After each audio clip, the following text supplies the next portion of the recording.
ناظرین، سرزمین شام ہے اور سلطنت روم کا دارالحکومت ہمس۔ بادشاہ اپنے دربار میں اپنے تخت پہ بیٹھا ہوا ہے اور اس کے ہاتھ میں خط ہے، اور وہ خط لکھا ہوا ہے دو جہانوں کے سردار جناب محمد رسول اللہ صلی اللہ علیہ وسلم کا۔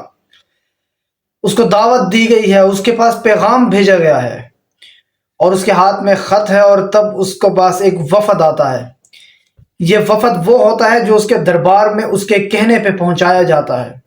اس وفد کی سربراہی کر رہے ہوتے ہیں مدینہ منورہ سے ابو سفیان رضی اللہ تعالیٰ عنہ۔ اس وقت اسلام نہیں لائے تھے، وہ اس کی سربراہی کر رہے ہوتے ہیں، اور وہ تاجروں کا وفد وہاں پہ آتا ہے۔ تو بادشاہ وہاں کا ہرقل جس کا نام تھا، وہ مخاطب ہوتا ہے حضرت ابو سفیان رضی اللہ تعالیٰ عنہ سے اور کہتا ہے کہ میں نے آپ سے کچھ پوچھنا ہے، میں نے ایک شخص کے بارے میں پوچھنا ہے اور آپ نے مجھے سچ سچ بتانا ہے۔ اگر آپ جھوٹ بولو گے تو آپ کے ساتھ والے آپ کو پکڑیں گے، آپ کو فوراً جھٹلا دیں گے۔ حضرت ابو سفیان رضی اللہ تعالیٰ عنہ کہتے ہیں کہ میرے پاس اس وقت موقع تھا کہ میں جھوٹ بولتا، لیکن اس ڈر سے میں نے جھوٹ نہیں بولا کہ کہیں میرے ساتھی مجھے جھٹلا نہ دیں۔ بادشاہ نے سوال کیا کہ سنا ہے آپ کے ہاں ایک شخص نے نبوت کا دعویٰ کیا ہے، کیا یہ سچ ہے؟ حضرت ابو سفیان رضی اللہ تعالیٰ عنہ کہتے ہیں کہ بالکل سچ ہے۔ بادشاہ کہتا ہے کہ ان کا نسب کیا ہے؟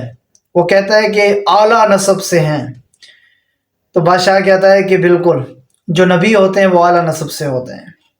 سوال ہوتا ہے کہ کیا ان کے خاندان میں، کیا ان کی پشتوں میں کوئی بادشاہ گزرا ہے؟ کہا کہ نہیں۔ بادشاہ کہتا ہے کہ بالکل، کیونکہ بعض اوقات جو ہے نبوت کا دعویٰ کیا جاتا ہے اپنی سلطنت کو واپس حاصل کرنے کے لیے، اس چیز سے بھی نجات مل گئی۔ پھر سوال ہوتا ہے حضرت ابو سفیان رضی اللہ تعالیٰ عنہ سے کہ یہ بتاؤ ان کے ماننے والے کون ہیں؟ انہوں نے کہا کہ ماننے والے زیادہ تر غریب لوگ ہیں۔ کہا کہ یہ بھی نبوت کی نشانی ہے۔ سوال ہوتا ہے کہ کیا ان کو ماننے والے ماننے کے بعد دوبارہ کبھی اسلام، کیا ان کے مذہب سے پھرے؟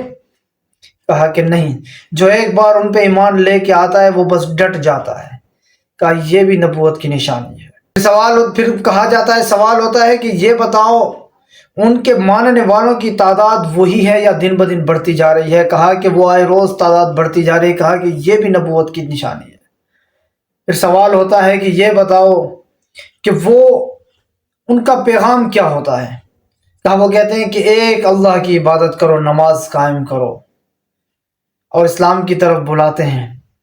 کہا کہ بالکل، بے شک یہ وہ سچے نبی ہیں جس کا ذکر ہماری کتابوں میں ملتا ہے، جس کا ذکر ہمارے صحیفوں میں ملتا ہے۔ یہ بادشاہ ہرقل کہتا ہے اور حضرت ابو سفیان رضی اللہ تعالیٰ عنہ سے کہتا ہے، اور اس کے بعد حضرت ابو سفیان رضی اللہ تعالیٰ عنہ بعد میں کہتے ہیں کہ مجھے اس وقت یقین ہو گیا تھا، ہرقل سے ملاقات کے بعد، یہ بات سننے کے بعد مجھے یقین ہو گیا تھا کہ ایک وقت آئے گا کہ پوری دنیا میں اسلام کا غلبہ ہوگا، کیونکہ ہرقل کہتا تھا کہ جس تخت پہ میں بیٹھا ہوں یہ زمین ان کے قدموں کے نیچے ہوگی، یہ علاقہ وہ فتح کر لیں گے، وہ دنیا پہ حکومت کریں گے۔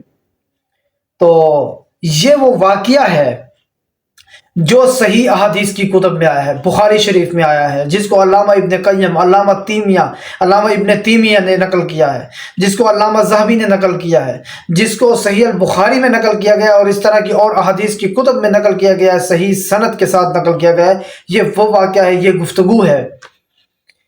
اور ایک دوسرا واقعہ میں آپ کو سناتا ہوں کہ وفد آتا ہے حضرت ابو سفیان رضی اللہ تعالیٰ عنہ کی سربراہی میں بادشاہ کے دربار میں، ہرقل کے دربار میں۔ ہرقل جو ہے وہاں پہ اپنے حجرے میں جا کر تصاویر، ایک صندوق لاتا ہے جس میں پہلے نکالتا ہے ریشم کا کپڑا، اس پہ ایک تصویر بنی ہوتی ہے، خوبصورت چہرہ، خوبصورت شخص، بڑا جسم، مضبوط جسم۔ کہا کہ جانتے ہو یہ کون ہے؟ انہوں نے کہا نہیں، میں نہیں جانتا۔ کہا کہ حضرت آدم علیہ السلام ہے۔ اس طرح دوسرے نبی کی، اس طرح دوسرا کپڑا نکالا جاتا ہے، اس پہ تصویر بنی ہوتی ہے۔ کہا کہ ان کو جانتے ہو؟ کہا نہیں، یہ موسیٰ علیہ السلام۔ غرض اس طرح انبیاء کی تصاویر دکھاتے ہیں اور پھر آخر میں کہتے ہیں کہ ان کو جانتے ہو؟ وہ کہتے ہیں یہ تو وہی ہیں جنہوں نے ہمارے یہاں نبوت کا دعویٰ کیا ہے۔ کہا کہ یہی آخری نبی ہیں، یہی محمد رسول اللہ صلی اللہ علیہ وسلم ہیں۔ لیکن یہ وہ واقعہ ہے جس کے بارے میں کوئی حقیقت نہیں ہے، جس کو من گھڑت کہا گیا ہے، جس کو جھوٹا کہا گیا ہے، اور جس کی کوئی سند نہیں ہے، اس واقعے کو اسرائیلی روایات کہا گیا ہے۔ اب اسرائیلی روایات کیا ہیں؟ کیونکہ اسرائیلی روایات میں یہ ہے کہ بنی اسرائیل کے بادشاہوں کے پاس ایک صندوق ہوتا تھا، یا ان کے بڑوں کے پاس ایک صندوق ہوتا تھا جس میں انبیاء کی تصویریں بنی ہوئی تھی، اور ان تصویروں کو دیکھ کے پہچان لیتے تھے یہ اللہ کے نبی ہیں۔ یہ اسرائیلی روایات میں ہے۔ افسوس کے ساتھ کہنا پڑتا ہے کہ آج صبح جب میری آنکھ کھلی، نماز پڑھ کے آیا تو میں نے دیکھا، میں موبائل اٹھایا تو دیکھا اس وقت عبقری والوں کا ایک بیان چل رہا تھا، تازہ درس تھا۔ دیکھنے لگا، میں سننے لگا کہ کیا کہتے ہیں، اور یقین مانے اس بار میں نے کسی منفی نیت سے میں نے نہیں سن رہا تھا، میں واقعی ایسے ہی سن رہا تھا، کیونکہ وہ تھوڑا سا میں نے 2 جملے سنے تو مجھے ذرا اچھا لگا، اور میں نے جب سننے لگا تو میں حیران رہ گیا کہ پہلی جو گفتگو ہے حضرت ابو سفیان رضی اللہ تعالیٰ عنہ اور بادشاہ ہرقل کی، اس کا ذکر تک نہیں تھا۔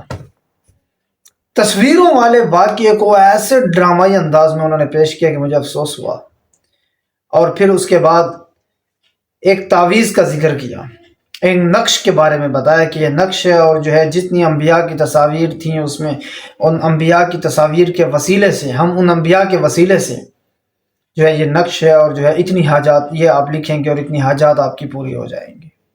افسوس ہوتا ہے، بہت افسوس ہوتا ہے کہ ایک عام بندہ، ایک جاہل بندہ اگر اس قسم کی بات کرے تو ماننا پڑتی ہے، اور ایک عالم اور ایک بڑی شخصیت اگر اس طرح کا کام، اس طرح کی گفتگو کرے کہ ایک ایسا واقعہ جب ہمارے پاس ایک سند کے ساتھ النہایہ والبدایہ میں موجود ہے، اگر ہمارے پاس صحیح البخاری میں موجود ہے، اگر ہمارے پاس علامہ ذہبی اور اس قسم کے بڑے بزرگ ہمارے پاس جو احادیث کے بڑے محدثین کی روایات ہمارے پاس موجود ہے، اور ان کے انکار بھی موجود ہے تصویر والی روایات کے سلسلے میں کہ یہ روایت جو ہے یہ اسرائیلی روایت ہے، من گھڑت روایت ہے، جھوٹی روایت ہے، یہ ہمارے پاس ہونے کے باوجود ہم اس روایت کو ہم پروموٹ کر رہے ہیں، اس روایت کو ہم بیان کر رہے ہیں۔ سب سے پہلے مجھے ناظرین، مجھے آپ بتائیں کہ جس مذہب کے اندر، جس اسلام کے اندر یہ کہا جائے کہ جس گھر کے اندر تصویر ہوگی اس گھر کے اندر رحمت کے فرشتے داخل نہیں ہوں گے، ٹھیک ہے؟ جس گھر کے اندر تصویر کس کو کہتے ہیں؟ وہ تصویر جو آپ کے پاس موجود ہو، کاغذ پہ بنی ہوئی ہو، کسی کپڑے پہ بنی ہوئی ہو، ایک شکل ہو انسان کی، وہ تصویر ہی ہوتی ہے۔ اسی کے بارے میں کہا گیا جس گھر میں وہ موجود ہوگی رحمت کے فرشتے اس گھر میں داخل نہیں ہوں گے، ٹھیک ہے؟ جب یہ کہا جا رہا ہے اور پھر وہیں پہ ہم نے منسوب کر دیں، عقل کیسے تسلیم کرتی ہے؟ میری عقل تو تسلیم نہیں کرتی کہ ہم وہاں پہ منسوب کر دیں کہ انبیاء کی تصویریں موجود ہیں اور بڑے بڑے لوگوں کے پاس موجود ہیں، فلاں کے پاس موجود ہیں، یا اس طرح کے بادشاہوں کے پاس موجود ہوتی تھیں۔ یہ وہ چیزیں ہیں جو اسرائیلی مطلب یہودیوں کے ہاں آج بھی موجود ہیں۔ یہ آج بھی ہوتا ہے کہ یہودی جو ہے فلاں صندوق کے مطلب تلاش میں ہے، فلاں صندوق کی تلاش میں ہے، فلاں صندوق کی تلاش میں، وہ کیا خبریں ہوتی ہیں؟ وہ یہی تو ہوتا ہے، اس قسم کی صندوق وہ تلاش کر رہے ہوتے ہیں کہ جی ہمیں صندوق مل جائے، اور ہم جو ہے وہ اسی کے اندر ہمارے بڑے بڑے تبرکات ہیں، یہ ہیں وہ ہیں۔ یہ ان کی روایات ہیں۔ اسلام ہمیں اس چیز کی ترغیب نہیں دیتا، نہ اسلام اس چیز کی دعوت دیتا ہے، نہ اسلام اس چیز کا حکم دیتا ہے کہ ہم ان چیزوں پہ یقین کریں۔ بہرحال ہمارے پاس جب ایک طرف احادیث کے محدثین کے صحیح روایات موجود ہیں، ہمارے پاس مستند احادیث موجود ہیں، سب کچھ موجود ہے، تب بھی ہم من گھڑت پہ یقین کریں اور وہ تقابل میں آ جائے۔ ایک چیز یا تو ہے تقابل نہ ہو، جب تقابل ہو رہا ہو اور ہم من گھڑت پہ یقین کر لیں اور صحیح روایت کو چھوڑ دیں تو پھر تو ہمارا اللہ ہی حافظ ہے۔ بہرحال میں نے جب ویڈیو دیکھی تو مجھے تو بہرحال بہت زیادہ افسوس ہوا، مجھے بہت زیادہ افسوس ہوا۔ میرا مقصد یہاں پہ کسی کو تنقید کا نشانہ بنانا نہیں، نہ ہی کوئی منفی ویڈیو نہیں ہے، نہ ہی کوئی یہ منفی ویڈیو ہے یا کوئی بہت زیادہ کوئی نفرت آمیز یا نفرت انگیز ویڈیو ہے۔ بہرحال میں اتنا کہوں گا، ہاں ایڈمن صاحب کو میں ضرور کہوں گا کہ بھائی ایسا کر لیں، مجھ جیسے جو نادار لوگ ہیں یا مجھ جیسے جو آپ کی نظر میں جو ناہنجار لوگ ہیں، آپ ہمیں ایسا کر لیں، آپ ہائڈ کر لیا کریں ہمیں، تاکہ ہمیں پوسٹ وغیرہ نظر نہ آئے، کیونکہ ہم پھر تنقید کر لیتے ہیں، سو شاید آپ کو نامناسب لگتی ہے۔ سو اس حوالے سے میں یہی کہہ سکوں گا، اس کے علاوہ جو ہے میں کیا کہہ سکتا ہوں۔ اللہ ہم سب کا حامی و ناصر ہو۔ ملتے ہیں انشاءاللہ نیکسٹ ویڈیو میں۔ اللہ حافظ۔